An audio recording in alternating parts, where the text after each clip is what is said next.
E a gente tem início a dinastia Stuart, a Mary Stuart, rainha da Escócia aqui, ó, que ela brigou, que eu mostrei aqui o filmezinho pra vocês, as duas rainhas. Ela perdeu o pescoço, mas o filhinho dela se tornou o rei da Inglaterra. Vamos chegar lá. O que acontece aqui na dinastia Stuart? A gente tem a segunda tentativa de colonização. Então agora sim a gente tem a fundação daquelas 13 colônias na América do Norte, principalmente fundadas por puritanos, quakers e católicos, ou seja, aqueles que estão sendo perseguidos religiosamente dentro da Inglaterra. A gente tem um contexto de alta dos preços, o que vai gerar uma inflação dos produtos básicos, né? Ou seja, tudo fica mais caro, aumenta a pobreza e por isso aumenta a emigração, ou seja, as pessoas saindo da Inglaterra e indo para a América. Então os primeiros colonos são esses que estão fugindo desse processo. A gente tem durante a dinastia Stuart a chamada fim das terras comuns. Por que isso aqui é gerado? Vamos ver essa seta verde, olha aqui. Porque a gente tinha desde lá do final da Guerra dos 100 Anos a incapacidade de manter a servidão no campo por causa do enfraquecimento da nobreza. E já que eles não conseguiam mais manter a servidão por causa das revoltas e da fraqueza da nobreza, a gente vai ter o cercamento dos campos, tá?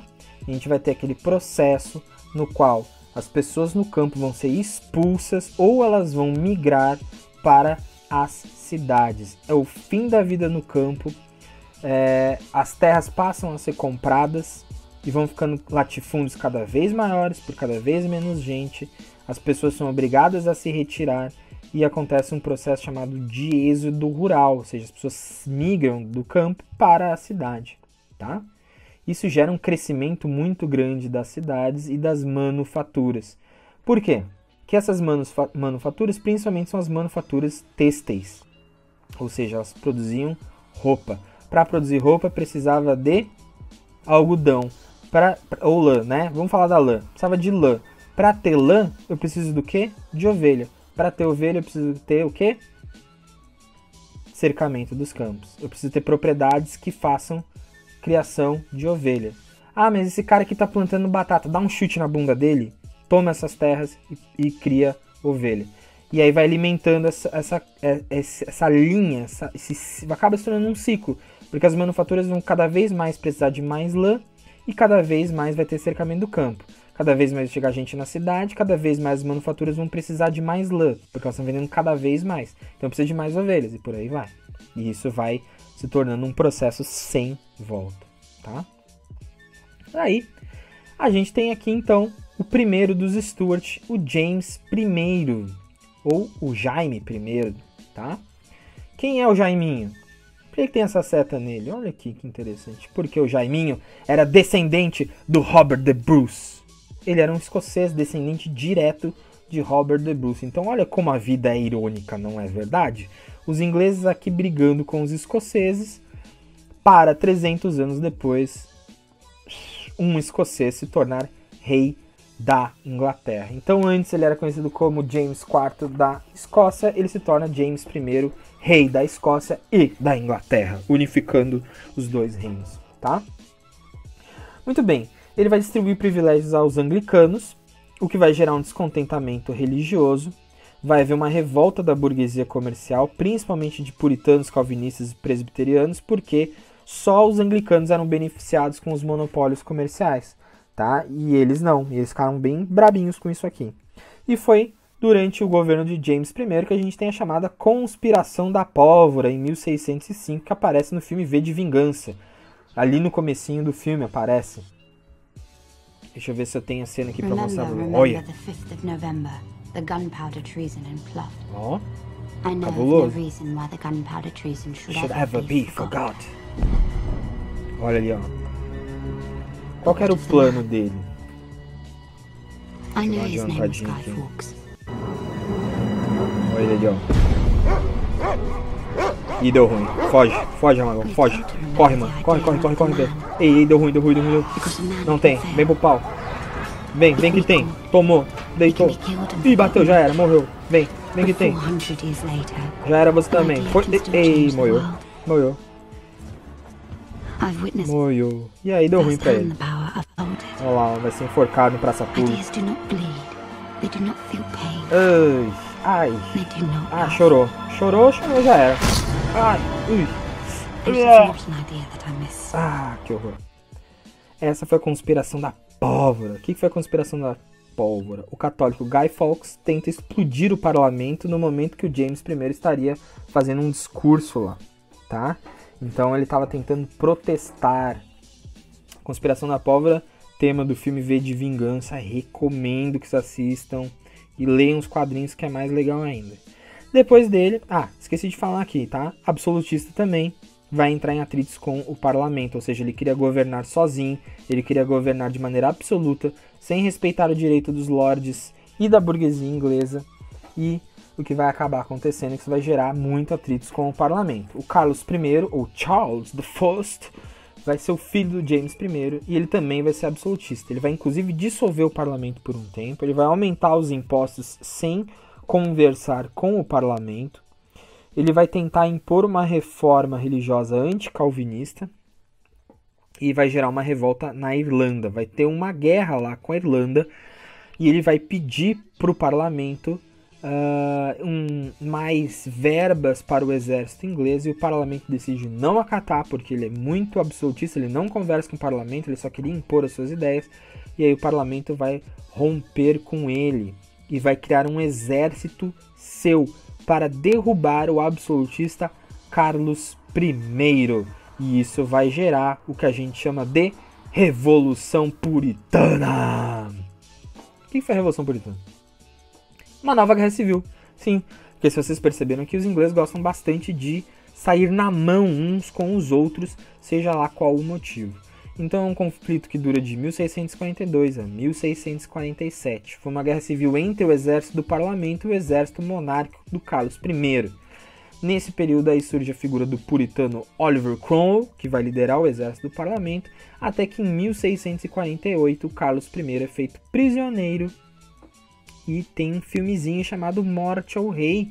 E para quem quiser, esse filme está completo e legendado no YouTube. Mas eu sou um pai para vocês também, né?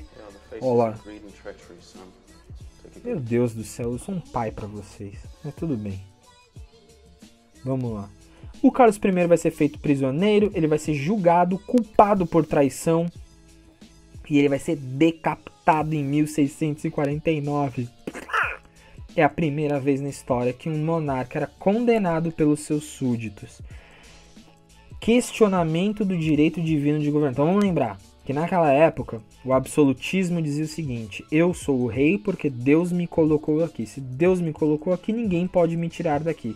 Portanto, eu tenho um direito divino de governar. Se eu posso governar, se eu sou o rei, foi porque Deus quis. Portanto, quem és tu, ó ralé, ó servo, para me desdizer, para me questionar? Então esse era o chamado direito divino de governar.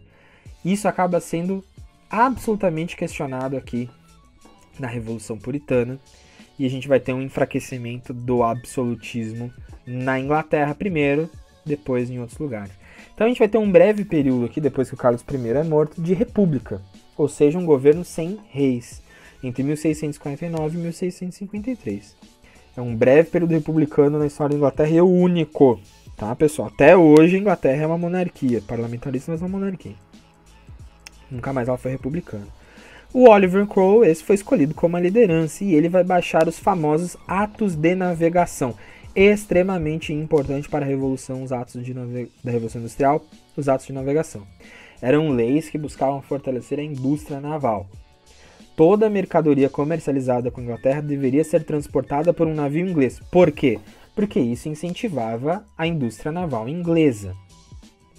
Isso incentivava a troca comercial com a Inglaterra. Então a Inglaterra começou a dominar os países não só pela guerra, mas principalmente pela economia, tá? Pelo comércio. Os atos de navegação também buscavam combater a expansão econômica holandesa. Vamos lembrar que a Holanda vem invadir o Brasil, inclusive nesse período aqui, tá? Nesse contexto. O que gera a Primeira Guerra Anglo-Holandesa, ou seja, Inglaterra e Holanda saindo na mão, no soco. tiro bom da porrada, tá? Durante esse governo a gente tem a supressão das revoltas na Irlanda e na Escócia. A gente tem a supressão de movimentos populares e igualitários, ou seja, que pediam uma maior distribuição de terras dentro da Inglaterra. Só que a gente também vai ter uma concentração de poderes nas mãos do Oliver Cromwell, que acabou dissolvendo o parlamento, que nem o cara que ele cortou a cabeça, ajudou a cortar a cabeça, que era o Carlos I. Tá? Então ele dissolve o parlamento e a gente tem início da chamada ditadura Cromwell. Tá? Em 1653 a 1658, a gente vai ter esse período onde o Cromwell vai governar sozinho como Lorde Protetor da Inglaterra. Então vai ser um período de autoritarismo personalista, onde ele vai impor a sua vontade, mas também de prosperidade entre a burguesia, justamente por causa dos atos de navegação. A burguesia inglesa vai enriquecer demais nesse período. O filho dele vai ser indicado como seu sucessor. Isso vai aumentar o descontentamento interno e ele vai acabar sofrendo muitas pressões daqueles que o apoiavam, dizendo que ele estava querendo iniciar uma monarquia com o seu próprio nome, né? Então ele acaba morrendo e o filho dele, o Richard Cromwell, vai ser deposto logo após a morte dele. Como fica esse vácuo de poder, a nobreza inglesa entende que aquilo que seria mais seguro para se manter as estruturas sociais seria o Carlos II ser coroado rei da Inglaterra, o filho do Carlos I, tá? Então a gente tem uma restauração da monarquia e o retorno dos Stuart ao poder. Então esse período da restauração vai de 1660 a 1688. O que é restaurado? A monarquia e os Stuart no poder. Então primeiro a gente tem o Carlos II, que de novo vai entrar em conflitos com o parlamento, também de traço muito absolutista. A gente tem a Segunda e a Terceira Guerra Anglo-Holandesa no seu governo, tá? Ele morre sem deixar filhos e quem acaba assumindo é o seu irmão, o James II, ou Jaiminho II, que vai assumir em 1685. Aqui entra um grande problema que é o seguinte, o James II, é católico. Então ele vai ser acusado de ser pró-francês, lembrando que a França é um estado católico, e ele vai começar a estimular, né, esse temor de uma restauração católica. Então aqui toda aquela guerra religiosa que a gente viu desde lá do Henrique VII ainda está borbulhando na Inglaterra. E também a suspeita de buscar restaurar o absolutismo. Ele também vai tentar dissolver o parlamento, ou seja, volta tudo aqueles problemas de novo, tá? O que vai gerar a necessidade de assegurar o quê? O anglicanismo, os benefícios fiscais para os protestantes e afastar a restauração do absolutismo. Como é que se pode assegurar isso? Através de um lorde chamado Guilherme de Orange, que era holandês, tá? Para quem não sabe, a Holanda joga de camisa laranja no sua seleção de futebol por causa dessa casa holandesa real aqui chamada Orange, laranja. Então o Guilherme Laranjinha, ou William, lembra que eu falei para vocês? Lá no começo, pessoal, aqui ó, quando eu falei do William o Conquistador, pode ser Guilherme o Conquistador, aqui também, tá?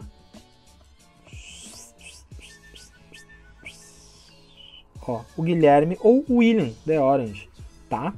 Vai acontecer o quê? Ele vai ser o protagonista da Revolução Gloriosa.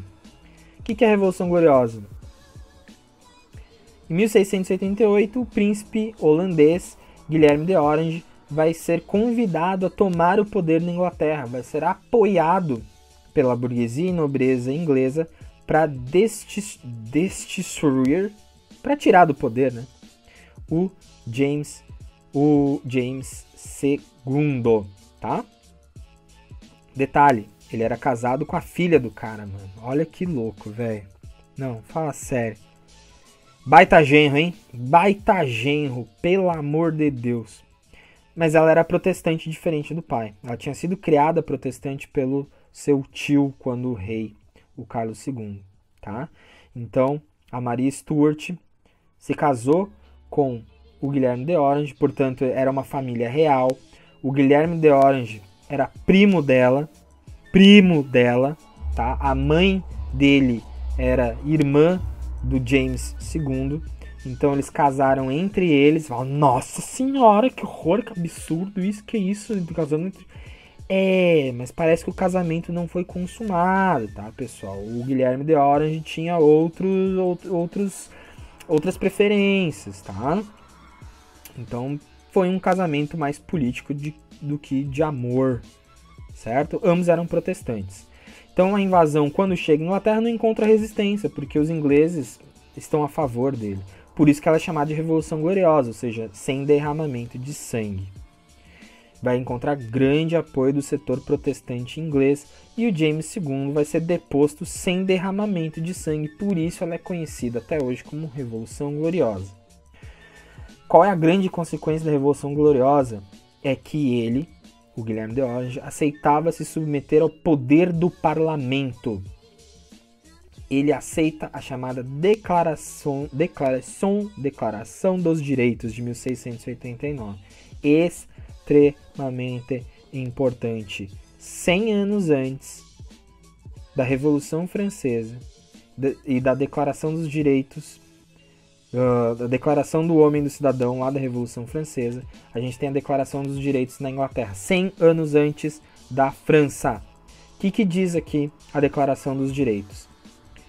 O poder de suspender e alterar leis sem consentimento com o parlamento é suspenso, considerado ilegal, ou seja, o rei não pode mais fazer isso.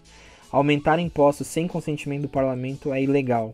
Manter um exército em tempos de paz sem consentimento do parlamento é considerado ilegal. Os protestantes devem ter direito à arma para sua proteção. As eleições do parlamento devem ser livres. O debate e a liberdade de expressão no parlamento não devem ser impedidos ou questionados mesmo fora do parlamento. Para a preservação das leis, manutenção do poder do parlamento e resolução de queixas, sessões do parlamento devem ser frequentes, ou seja, o parlamento não pode ser fechado. Todos esses itens aqui garantiam o fim do absolutismo na Inglaterra. Quais as consequências da Declaração dos Direitos? O fim da dinastia Stuart, a gente tem o início do reinado da Casa Hanover, que vai durar até a Primeira Guerra Mundial. A gente tem o início da monarquia parlamentarista. A Inglaterra deixa de ser uma monarquia absolutista e passa a ser uma monarquia parlamentarista. O que significa isso? O rei não poderia se sobrepor ao parlamento. Quando é que a Inglaterra deixou de ser uma monarquia parlamentarista? Nunca mais. Até hoje, 2020, a Inglaterra é uma monarquia parlamentarista. A rainha Elizabeth II hoje, não, tá? Ela não é filha de Elizabeth I, senão ela já teria uns 500 anos de idade. Ela só tem o nome Elizabeth, né? Ela é uma rainha de uma monarquia parlamentarista, ou seja, tudo que o parlamento decide, ela dá um ok. Fala, não, beleza, tamo aí, tamo junto, tamo tranquilo, tá? Mas o que os monarcas ganham ao se submeter ao parlamento? Simples. Na Inglaterra, o monarca, o rei ou a rainha, continua sendo o chefe da igreja anglicana. Ou seja, o principal chefe religioso da Inglaterra continua sendo o rei ou a rainha. Isso é extremamente importante. E continua tendo todos aqueles privilégios de rei e rainha. Viver em castelos e ter funcionários e não precisar trabalhar, né? Aquela coisa toda. Só não vai ter o poder de fato. Quem vai governar vai ser o parlamento. Então é o fim do absolutismo na Inglaterra. Tá? A gente vai ter também a liberdade de imprensa, liberdade comercial e científica, impostos baixos e controlados pelo parlamento, ou seja, não é mais o rei que decide quando aumentar ou não os impostos, a proteção da propriedade privada, ou seja, agora um rei não pode simplesmente olhar para mim e falar, não vou com a tua cara, sabe o que eu vou fazer? Eu vou tomar as tuas terras, azar, vou pegá-las para mim. Um rei não pode mais fazer isso. Isso é extremamente importante para a burguesia conseguir consolidar o seu capital, né? O seu acúmulo de riqueza. A gente tem também a segurança jurídica, ou seja, direitos civis. Eu tenho direito a não ser preso, a não ser que se prove ao contrário. Antigamente, uma monarquia absolutista pode simplesmente chegar lá e falar assim, não fui com a sua cara, esteja preso, vou te mandar lá para a Torre de Londres lá, tá? Então, a partir da Declaração dos Direitos, isso termina. As pessoas têm direitos civis, têm direitos à liberdade, têm direito a se expressar sem ser preso. Tipo, eu posso chegar e dizer, o rei é bobo, feio e cara de abacate. Mas eu não vou ser preso e perder meu pescoço por causa disso, perder minha cabeça por causa disso, tá? Então marca o fim das intervenções arbitrárias da monarquia no setor privado. E isso vai gerar um enfraquecimento progressivo da nobreza, tá? Tudo isso aqui, liberdade comercial e científica, impostos baixos, proteção da propriedade privada, direitos civis e fim das intervenções da monarquia, vai consolidar os interesses da burguesia na Inglaterra. A Revolução Gloriosa é o triunfo dos interesses da burguesia, daquela classe social dos grandes comerciantes. Eles são os grandes vitoriosos e eles que vão passar a controlar o parlamento. Ou seja, eles vão poder livremente conseguir acumular capitais, ou seja, dinheiro. Eles vão poder livremente investir em novas invenções tecnológicas. E a gente vai ter novas formas de produção. Ou seja, eu consigo juntar dinheiro, eu consigo investir para transformar minha máquina de fiar manual para uma máquina de fiar a vapor. Uma nova forma de produção. E é a acumulação de capital, as novas invenções tecnológicas, as novas formas de produção que vão dar origem à Revolução Industrial. Agora vamos olhar o quadro completo? Olha que lindo isso aqui, gente. Gente, olha isso aqui. Cara, muito lindo essa linha do tempo, tá? Olha que bacana. Vou dar uma... Agora quem quiser ir pausando, ó, vai vindo. Ó que louco. Coisa linda isso aqui. Então, de novo, laranja é o mais importante. Ato de supremacia, hegemonia da Inglaterra nos mares, cercamento dos campos, atos de navegação e a Declaração dos Direitos são os elementos fundamentais para explicar as causas da Revolução Industrial, tá bom? Como eu disse para vocês, essa não era a aulinha, isso aqui ia ser a aula mais completa que vocês iam ter sobre as causas, as raízes da Revolução Industrial na Inglaterra. Depois da aula de hoje, eu espero que vocês entendam direitinho o porquê que a Revolução Industrial teve o começo na Inglaterra e não em outros países, tá? A França, por exemplo, manteve o absolutismo por mais 100 anos e isso impediu a acumulação de capital, essas inovações tecnológicas e essas novas formas de produção todas, tá certo? Então, na aula que vem, eu vou dar uma aula sobre os impactos da Revolução Industrial na sociedade inglesa e no mundo todo, como um todo, tá bom? Espero que vocês tenham gostado. E a gente se fala na próxima, beleza? Ó, coisa linda, rapaz do céu. Vou até deixar aqui assim, ó. Ó como é que ficou todo ele, ó. Vixe, mano, não consigo nem botar ele inteiro na tela, cara, ó. Olha que coisa linda. Ficou grandão, né? Então tá. Revolução Industrial é isso aí, pessoal. Beijo pra vocês. Até a próxima. Se você não tá inscrito no canal, por favor, se inscreva. Deixe o seu joinha, assina, dá uma martelada no sininho ali, para ficar por dentro das nossas novidades do canal e fique ligado para mais vídeos. Compartilha aí, faz aquela corrente para frente com a gente. Vamos lá.